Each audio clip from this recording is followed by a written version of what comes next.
Здравей, казвам се Десислава Минева.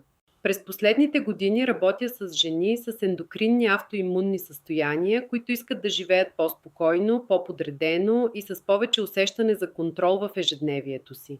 Но тази тема не започна за мен просто като професионален интерес.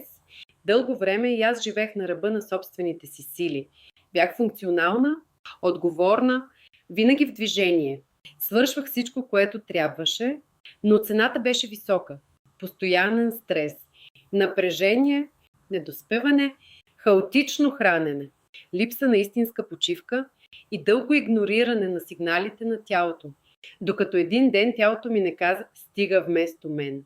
Озовах се в болница и тогава разбрах нещо много ясно. Така повече не може. Започнах да търся не крайни режими, не бързи решения и не поредната мотивация, а истинско разбиране.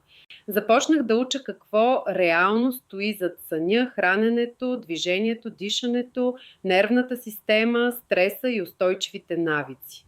Преминах обучения към Harvard Health Publishing, Yale University, Stanford, University of Colorado Boulder и Wim Hof Fundamentals, за да изградя по-дълбока и научно обоснована основа. И колкото повече учех, толкова по-ясно виждах едно. Тялото не се нуждае от наказание, крайности и перфектен режим. То се нуждае от разбиране, последователност и правилни основи.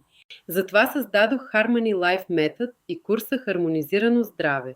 Това е ясен и практичен подход, който помага на жените да внесат повече структура, спокойствие и опора в ежедневието си. Не като обещание за лечение, а като система за по-добра грижа, повече осъзнатост и по-подреден начин на живот. Стъпка по стъпка,